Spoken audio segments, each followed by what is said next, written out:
around the country, from Newark, New Jersey to Allentown, Pennsylvania, have discovered high levels of lead in their own water supplies.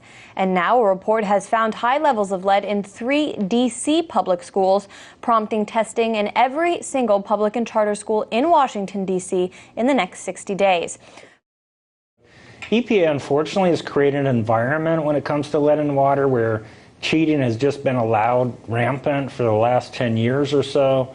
And so they've created a culture in which this is allowed to occur, and lead and water risks are not taken seriously. And, you know, we had children lead poisoning in the schools in D.C. in 2005, 2006. That was covered up.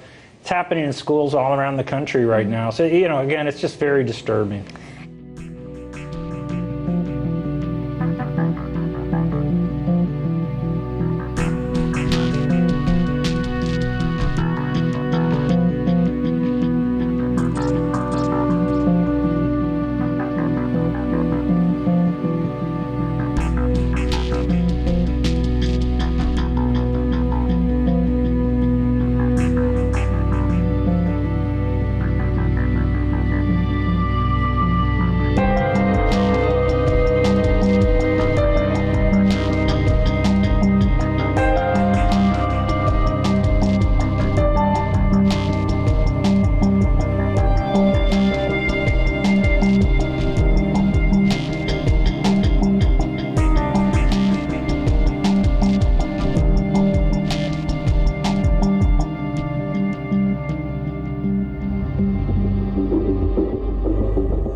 Water, the most common substance on Earth.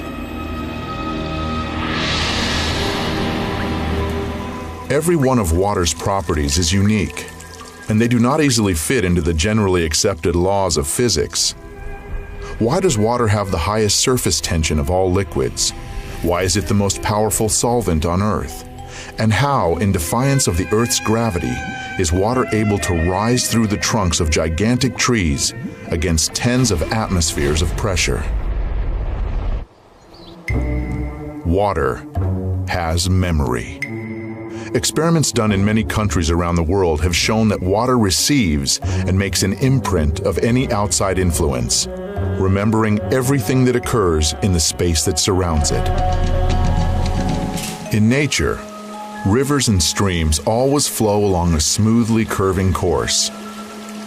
But any water supply system has multiple right-angle turns. Water from a water supply system which flows into our homes through pipes has various forms, crystals of various forms, but they are all deformed. That is, it may look like this. It can look like this or have these crystals in many other arrangements, but you won't see any symmetry or beauty. We have carried out many experiments on the effect that quite diverse factors have on samples of water. Magnetic fields, electrical fields, various objects, and also including a human presence and human emotions. And it became clear that positive and negative human emotions are the strongest element of influence. A group of people were asked to project onto a flask of water in front of them very positive emotions like love, tenderness, and concern. Then, the flask was replaced with another one, and the people were asked to project emotions of a different type: fear, aggression, hatred. After this, measurements were taken on the samples. The water exhibited changes that were clearly in one direction or another. So love increases water's energy levels and stabilizes the water, while aggressive emotions reduce the energy and make radical changes in the water.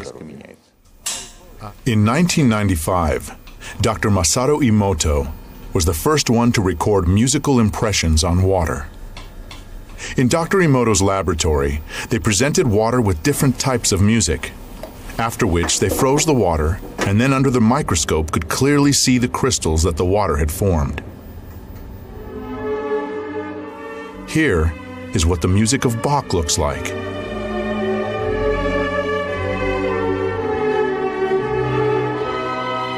Beethoven,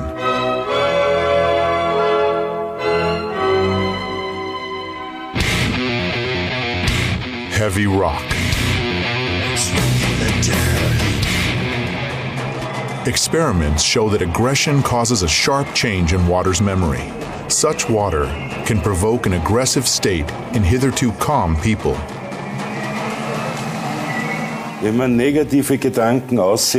Intellectually, at the level of thoughts, a person who sends negative thoughts is polluting his own water, of which his body is 75 to 90% composed, and giving it a negative charge. Let's imagine that here we have a human being, and here we have water. This water contains many different types of information.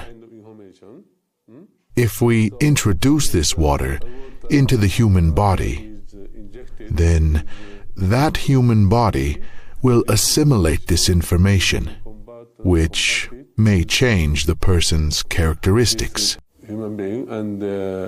That may change. In all of the world's religions, Christianity, Islam, and Judaism, it is the practice to recite a prayer before taking food or to consecrate the food during major religious holidays. How often do we stop and think, what for? Why did something that science is only now trying to understand seem obvious to our ancestors? It turns out that the frequency of vibrations in the prayers of any religion, uttered in any language, is 8 hertz, which corresponds to the frequency of the oscillations of the Earth's magnetic field. Therefore, a prayer, pronounced with love, creates a harmonic structure in water, which is an ingredient of absolutely all food. We now have some idea about how this happens, through the structurization of water clusters, water molecules. Therefore, we can take some purely practical advice from this. To sit down at the table in a very good mood, and under no circumstances to dine with cruel or aggressive-minded people, because this will have a direct destructive effect on our health. Dr. Emoto's numerous experiments aimed at finding the word that cleanses water most powerfully have shown that it is not just one word, but a combination of 2. Love and gratitude.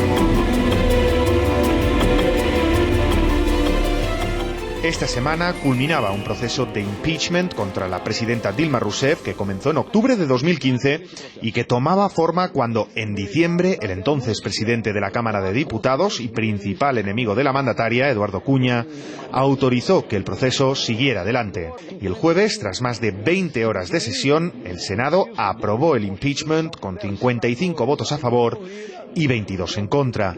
Rousseff reaccionaba inmediatamente tildando la medida de golpe de Estado. Ya sufrí el dolor de la tortura y el de la enfermedad. Ahora sufro el dolor innombrable de la injusticia. Ahora lo que más me duele es la injusticia. Lo que me duele es que soy víctima de una farsa jurídica y política. Paralelamente, las calles se llenaban de manifestantes indignados con la decisión. Estamos aquí porque la población no está de acuerdo con lo que está pasando. Brasil pasa por un momento muy difícil de golpe. Dilma Rousseff es una presidenta democráticamente electa. Es una vergüenza lo que ha pasado. El mismo jueves asumía la presidencia interina Michel Temer del PMVD y hasta entonces vicepresidente del gobierno. Temer pedía unidad a los brasileños en su discurso inaugural. Pero este consenso va a ser difícil de lograr, ya que el actual mandatario interino ha sido vinculado con escándalos de corrupción y 7 de sus ministros están siendo investigados. Además, el viernes Wikileaks recordaba que Temer colaboró con la inteligencia estadounidense. Ahora, los brasileños aguardan bajo el mandato de un presidente no electo por el pueblo que se solucione el incierto futuro político y social del país.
En nuestra Constitución está previsto el impeachment, pero solo en algunos casos, cuando hay delitos de responsabilidad.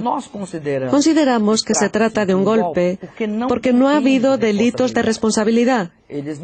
Me juzgan por una cuestión pública, por problemas de crédito suplementario, algo que todos los presidentes antes de mí hicieron. Nunca fue un delito. El golpe actual se da en el marco de la democracia, utilizando las instituciones en provecho de un proceso de elección indirecta que no está previsto en la Constitución. Este es un golpe que se da con las manos rasgando la Constitución y no sabemos cuáles van a ser sus consecuencias. Cuando se altera el poder de esta forma en un país como Brasil, beneficia a diferentes actores. Eso está claro. Por eso es tan grave lo que está sucediendo. No es solo una pérdida de derechos, es también una cierta, yo diría, violación de la cuestión nacional.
Yo creo que hay una equivocación, una percepción equivocada.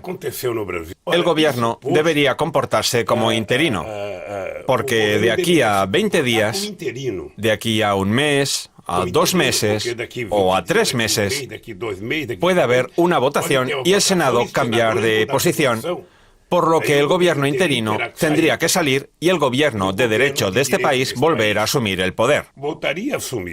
Así que no creo necesario ni correcto que el gobierno interino actúe como si fuese el gobierno definitivo, como si ya se hubiese votado el proceso de destitución, como si Dilma ya hubiese sido condenada definitivamente.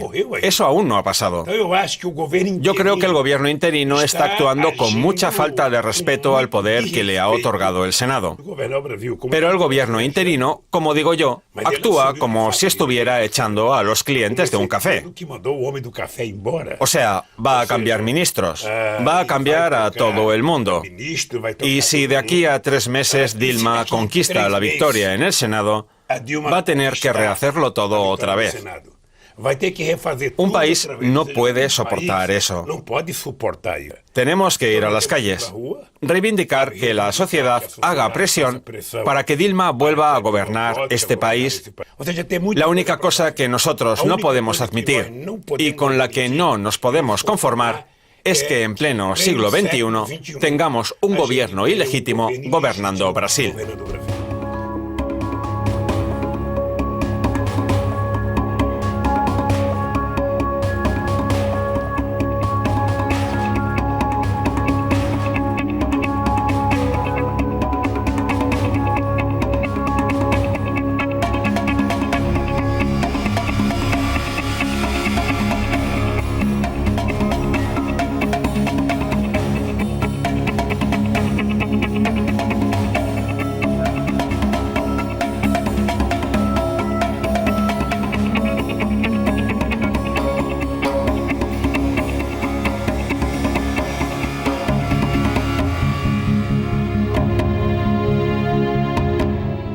En Brasil es parte de todo un plan que se ha orquestado con las oligarquías de la región, junto también con fuerzas extranjeras. Todos sabemos a qué nos referimos, ¿no?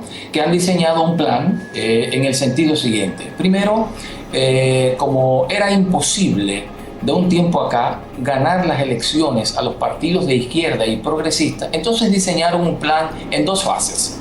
La primera fase, usar medios de comunicación para desacreditar a los líderes de los partidos progresistas en el gobierno, o aunque no estuvieran en el gobierno, como primera fase.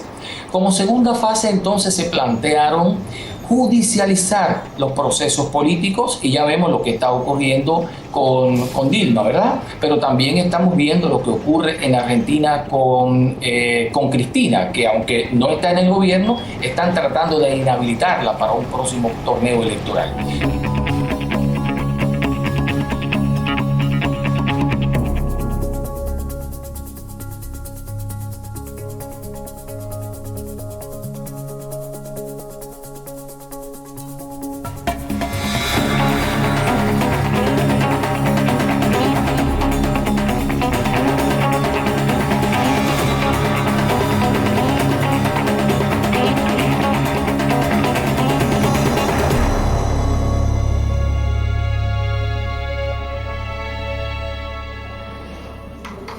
El presidente de Estados Unidos, Obama, quiere acabar su gestión retomando el control a Sudamérica y América Latina.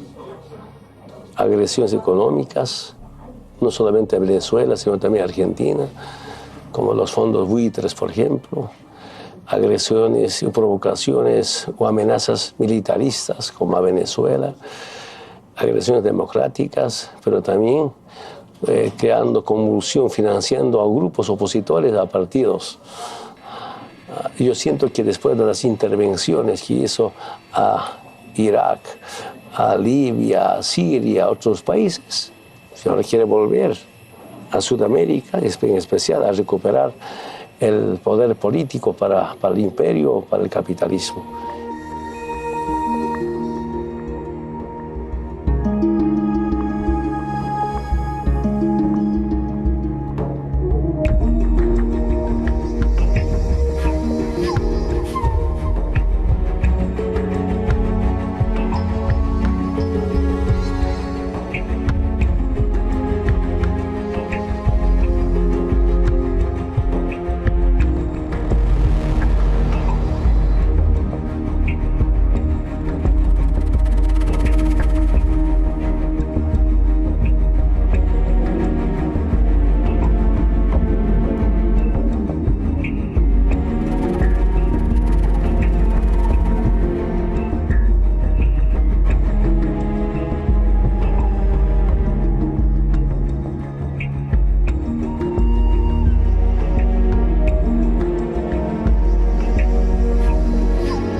Durante los últimos años, la OTAN aumentó drásticamente el número y la intensidad de sus ejercicios militares en toda Europa, en especial cerca de las fronteras rusas. Pese al progreso que hemos logrado desde el fin de la Guerra Fría, Rusia aparentemente ha intentado minar los principios del orden internacional. No hemos tenido que priorizar la disuasión en nuestro flanco oriental en los últimos 25 años, pero ahora nos vemos obligados a hacerlo. Rusia califica estos pasos como una amenaza a su seguridad nacional. La situación con la seguridad europea está en un callejón sin salida. Tuvimos proyectos de colaborar en la lucha antiterrorista, pero la OTAN fácilmente los sacrificó por sus ambiciones políticas cuando congeló toda cooperación con Rusia. En general, las acciones de la OTAN en su flanco oriental cambian el paisaje político-militar y convierten a Europa del noreste en una zona de tensiones.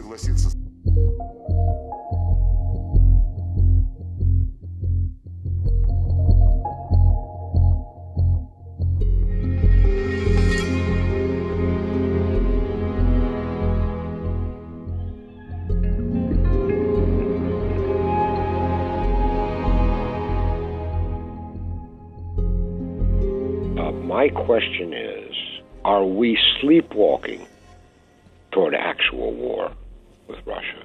Because it's we, Washington, because we control NATO. Or is this a plan to provoke a war with Russia? If we're sleepwalking, we all need to yell, wake up. If they actually now wouldn't mind a war with Russia, then they're crazy. Because there's no way, if there's a war with Russia on Russia's borders, that eventually some kind of nuclear weapons will not come into play. We have been watching now for nearly a month a steady buildup of American NATO forces along near Russia's borders, on land, on sea, and in the air. This is reported almost daily in the newspapers, but nobody connects the dots. There has been nothing like this on Russia's borders, such an amassing of hostile military force since the German invasion of the Soviet Union in 1941. So to say that the Russians take this very seriously, and I mean ordinary citizens and I mean the Kremlin, is an understatement. Putin said, let me tell you, he spoke to the West, we consider this a direct threat to our national security. He didn't talk it around. He said it's a direct threat and we will respond. We have the majority of our missile defense installations that are directed at Russia. They're not directed at Iran. That's a fairy tale. The government puts it out, but nobody believes it, not even Washington. I feel this is provocation on the part of the West and Washington and Brussels beyond any explanation. We blame solely, not just Russia, but one man, Putin's aggressive behavior. Not clear what they mean by his recent aggressive behavior. They are not aggressing at the moment. They are reacting. I mean, NATO has the chutzpah to say that Russia is moving its troops closer to NATO. Well, of course it is, because NATO's on its Russian borders. We're the ones who are outside our own territory. We're the ones that are on Russia's borders. Putin gave a speech explaining why they had annexed or reunited with Crimea. And the thing that caught my attention was a paragraph that said that since the old Soviet Union, you have driven us into a corner. We no longer have anywhere to retreat to. So when you no longer have anywhere to retreat, there's only one option. You break through and go on the offensive.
All children start out naturally curious and love to learn.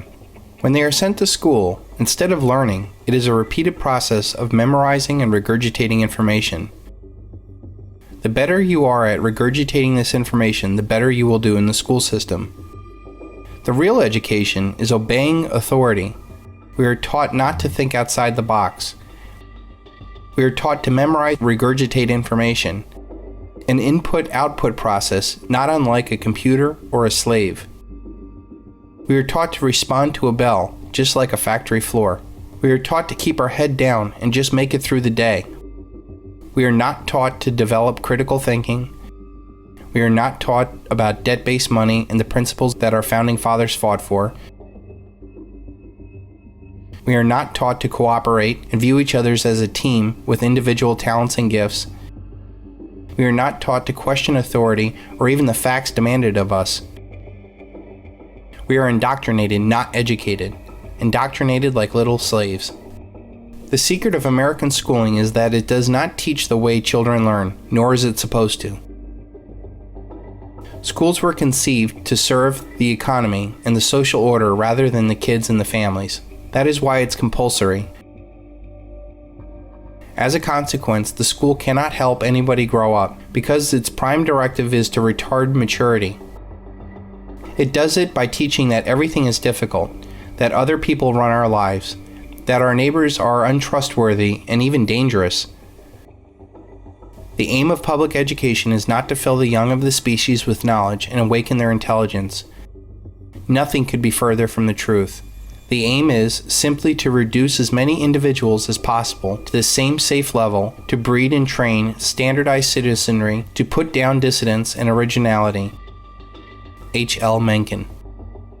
Our education system is centered on an input-output process of information. Our success or failure depends on our efficiency of taking what the teacher tells us. This system was carefully created to mold us into what we are today. The masses blindly flow through this education system and naturally fit into centralized systems that want good, little, obedient workers who take orders without question.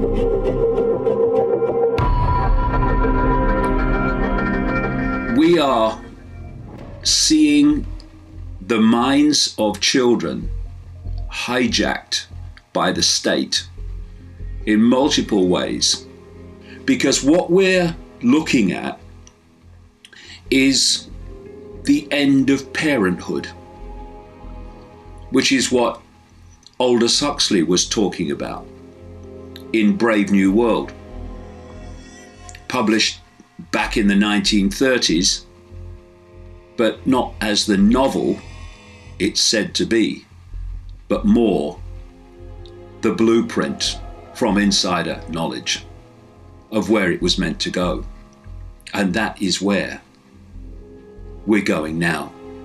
And look at how more and more dictatorial powers expressed by dictatorial people, often called head teachers, etc., that are being used by the state to dictate to parents and dictate to children, and more, not even dictate to them only through the school day, but what they do afterwards. What schools are programming prisons. And the idea is to use it to take children from the earliest age and program their perceptions for life, perceptions that suit the state and the need and desire for mass control.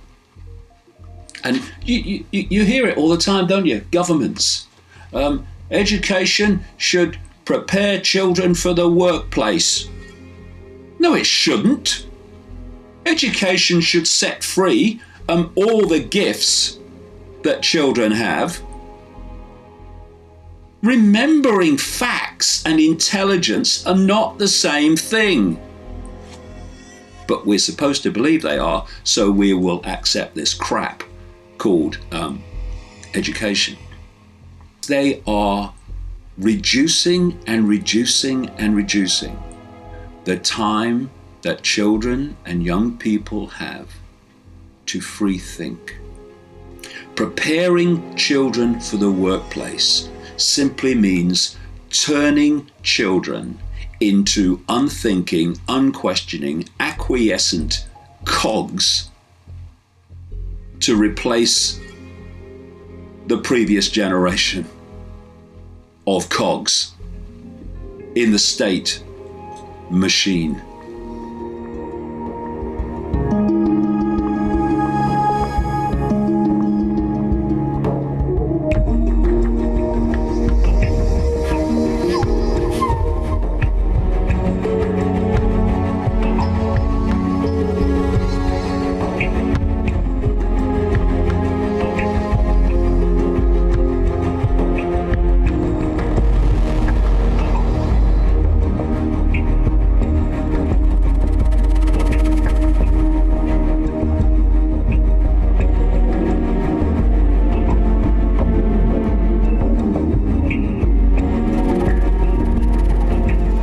Our children are living in the most intensely stimulating period in the history of the earth.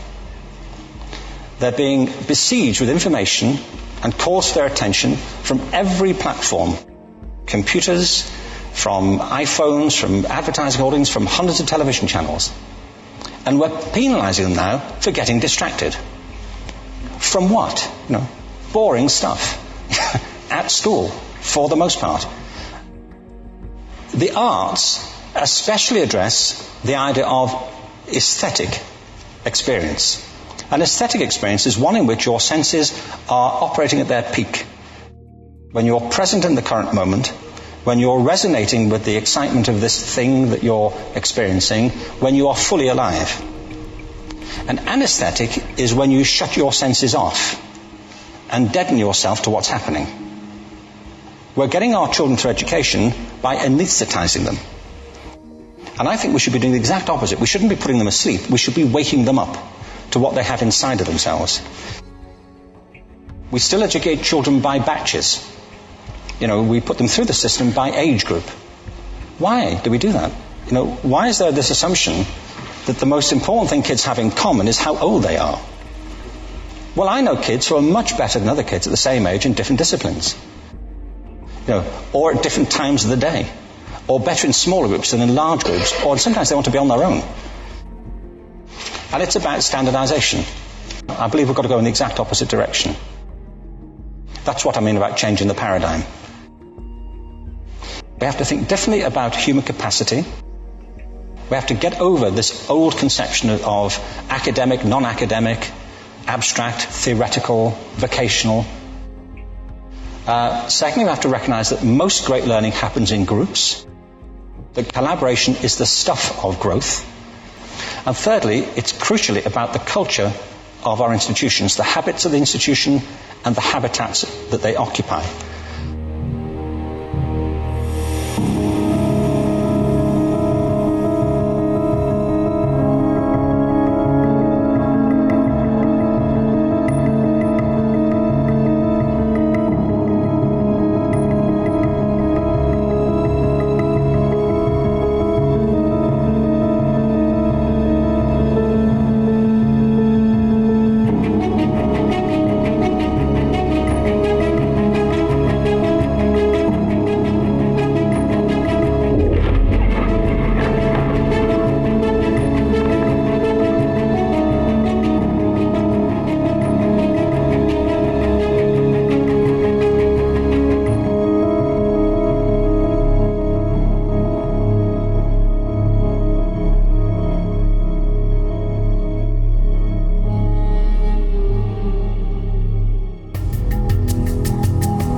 Sadly, we'll probably never know just how many innocent children became victims of the pedophile gang operating at the highest reaches of the British establishment. Certainly, we know of dozens, if not hundreds, of state wards who were trafficked from institutions to be used as playthings of the rich and powerful.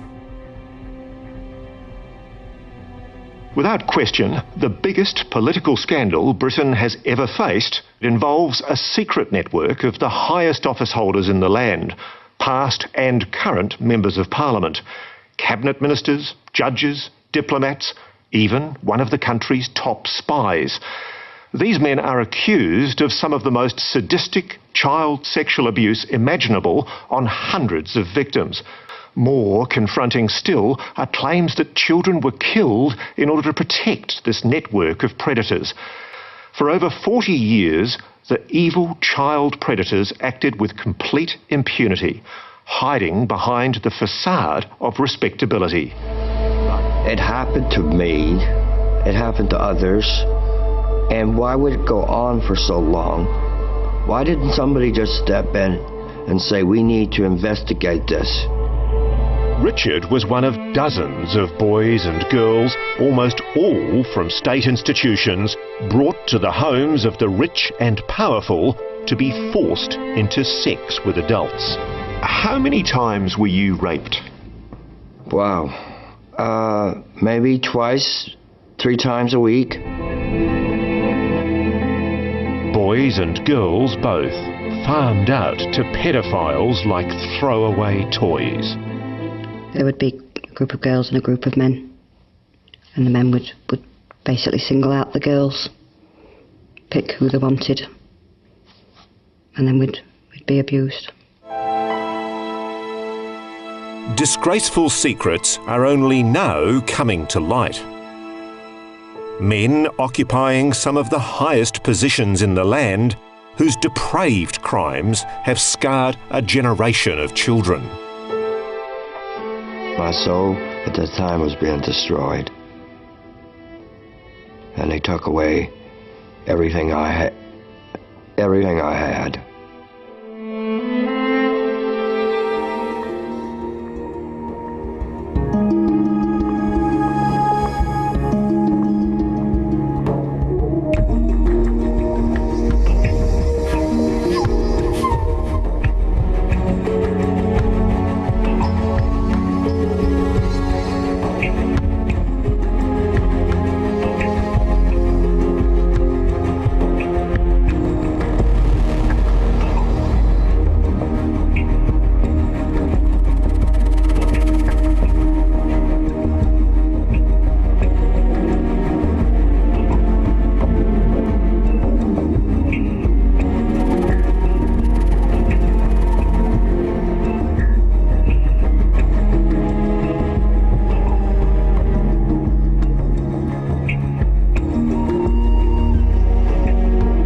Sexueller Missbrauch zieht sich durch alle sozialen Schichten. Es macht vor keiner Schicht Halt. Es ist nicht ein Prekariatsproblem oder ein Unterschichtenproblem.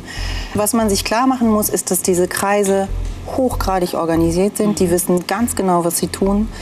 Es gibt ideologisch-rituelle Kreise aus allen religiösen Hintergründen. Die organisierte Kriminalität ist deswegen so erfolgreich, weil sie wahnsinnig gut organisiert und vernetzt ist.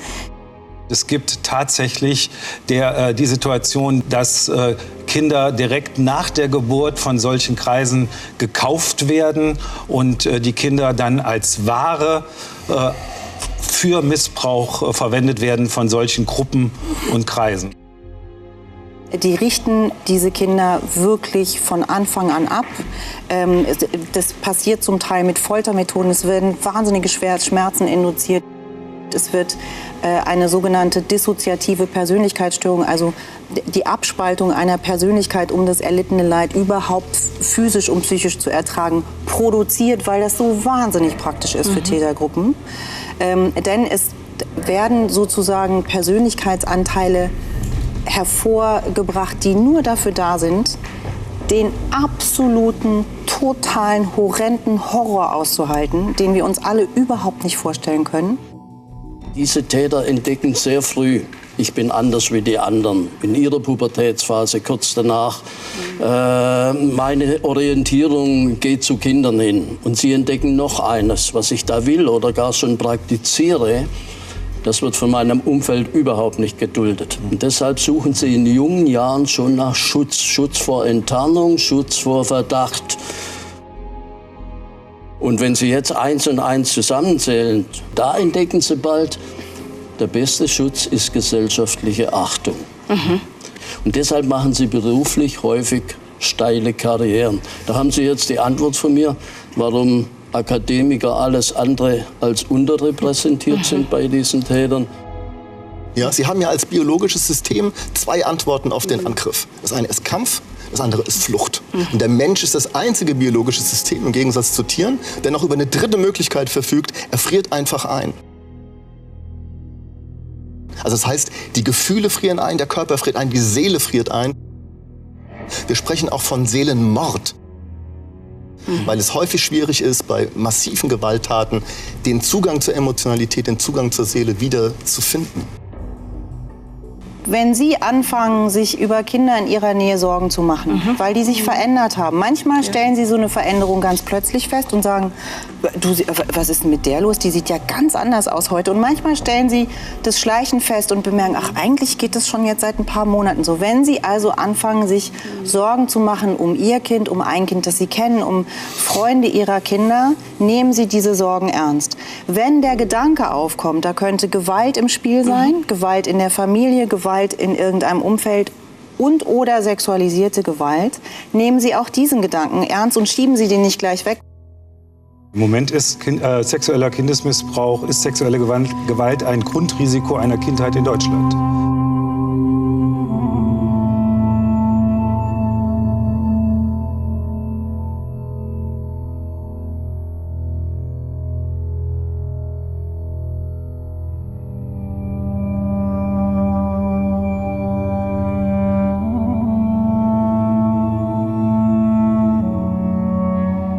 A mí me sorprende el silencio que hay sobre algunas cosas, pero incluso el silencio a nivel usuario, que no generan un comentario. Por ejemplo, vídeos donde se veja, se hace pasar mal, se tortura incluso a bebés. Saben, esto es muy horrible, muy horrendo, es casi mejor apagar la tele, pero no hacemos ningún favor, porque siempre este mundo se ha alimentado del silencio que hay alrededor, a todos los niveles. Hemos caído en la cultura de no decir nada, de mantener esa especie de silencio sobre algo tan horrendo. Pues de ese silencio se aprovechan muchas de estas mafias, muchas de estas entidades que yo me atrevería a decir casi demoníacas, porque ¿qué naturaleza humana de verdad tiene alguien que disfruta o graba esto que les estoy contando? Yo me pregunto, ¿qué habrá en el ser humano? ¿Qué gen destruido hay ahí para que haya personas que disfruten del mal a los niños? Pervertidos, pedófilos, pederastas. Es increíble, ¿no? Pero sigue siendo como un tabú absoluto. No es una ficción, existe. Y por tanto los niños están en peligro. Hay que contar. Y usted tiene que saber que esto pasa, que no es una ficción, que han ocurrido, que están los casos documentados.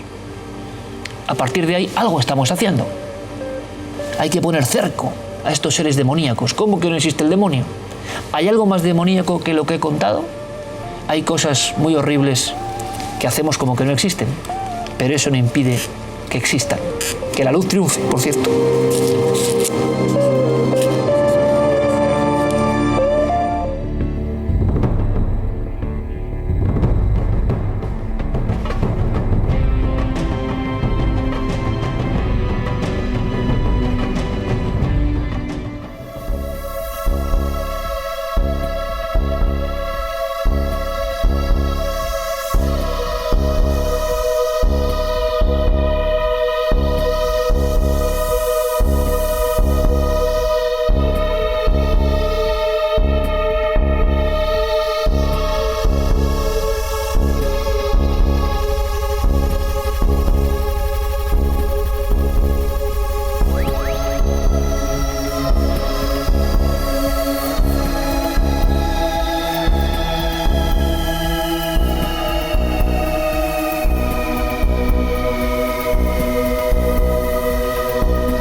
in a very, very powerful statement, you say, quote, "There has been a massive cover-up in regards to ET contact with our governments, and there has been much secrecy in regards to those who have been either abducted or contacted." And this is the key. You say, "This is because an invasion has already taken place, and they don't want us to know this." I mean, there's so much to it, and we're dealing with, reptilians that ended up going underground, but then those coming from the Draco star system is a part of the enslavement of humanity. And so we're dealing with many different species, and the invasion part of it would be the manipulation, the mind control, the dark technologies that want to control nature, want to control humans. This mass manipulation where most people don't even recognize what's going on because it seems to be a part of just the human experience.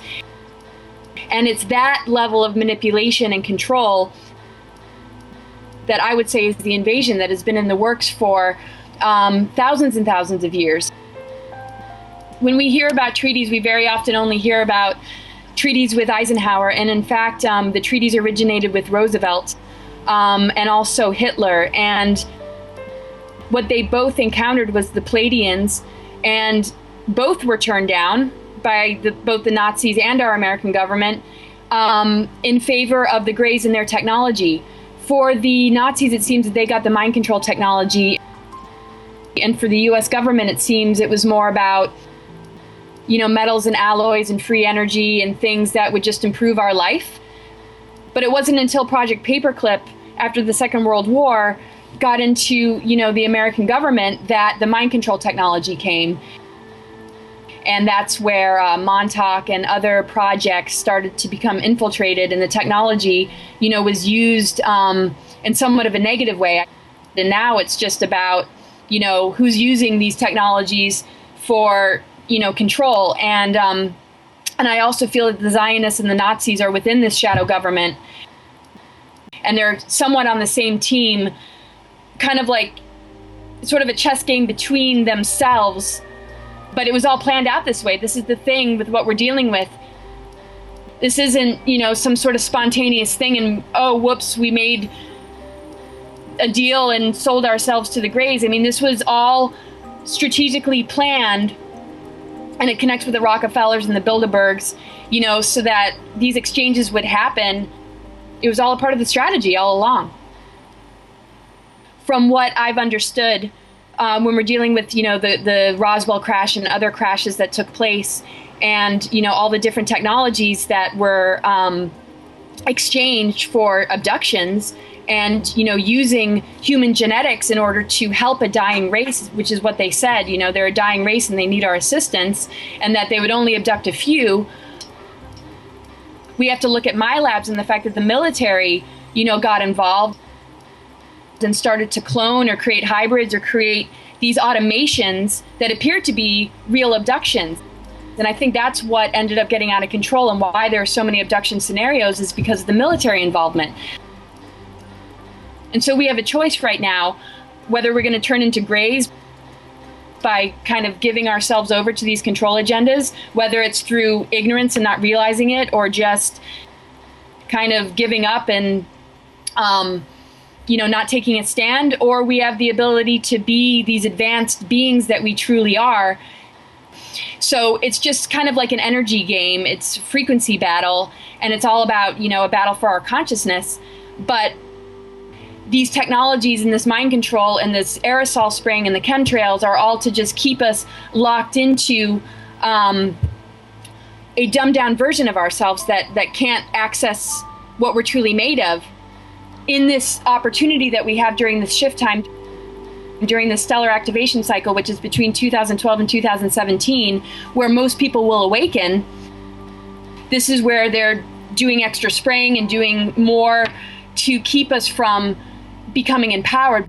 There's no real invasion that can happen when we've already been invaded. And so if they present scenarios that make it look like we're getting invaded for the first time, that's where they start to introduce the next level of their New World Order agenda.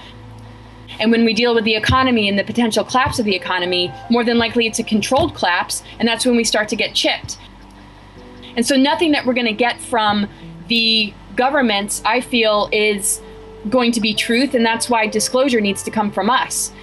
But we're in a whole new generation now, and it's up to us to, expose all of this. We have highly advanced DNA, and this is part of the invasion. And part of the whole nature of all of this is that they don't want us to wake up to what we're truly made of, because it puts them in a position of not being able to be parasites anymore. And so the archons just feed on the fact that we think much less of ourselves than what we truly are. And the agendas that come from these archonic systems are to perpetuate these belief systems that keep us down. And they feed on us like parasites. They're mind parasites. They get in there and they exacerbate everything. And what I see for most of us is that the ripples of awakening are going to connect to so many people that have an open heart and an open mind, that it'll help them to remove themselves. And if the numbers are enough, which I think they will be, the transhuman agenda and that potential phantom Earth might not even actually happen. Really, the right thing to do is just do what you feel is the best thing. And if your intentions are in alignment with wanting the greatest good for yourself and for everybody else and for the planet, I don't think you can go wrong. And I just, really encourage people to do the same, because there are no mistakes when your heart's in the right place.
question is what happens to consciousness when we die almost assumes that consciousness has something to do with the body. So when the body dies, it really doesn't affect consciousness at all because consciousness is not a part of the body. Consciousness is not generated by the body. Consciousness is independent of the body. To get this idea, let's talk about a virtual reality game. Let's say you have an elf playing in the World of Warcraft. What happens? Now, and well, let's go further. The analogy there is you, the person with the computer monitor that is controlling that elf. You are the consciousness. Okay, you're the consciousness. The elf is the body, your avatar. Now, if you don't give it any input, if you don't tell it what to do or which way to look or whether to walk or sit down or stand still, it doesn't do anything. It just remains however it is and stays there. It becomes inanimate. So now here's the question. What happens to you sitting at the keyboard when your elf dies? Nothing, right? Because you don't have anything to do with the elf's body, with that character. Well, it's the same way. So we say, well, what happens to consciousness when the body dies? Well, nothing happens to you at all. You're in two different reality frames.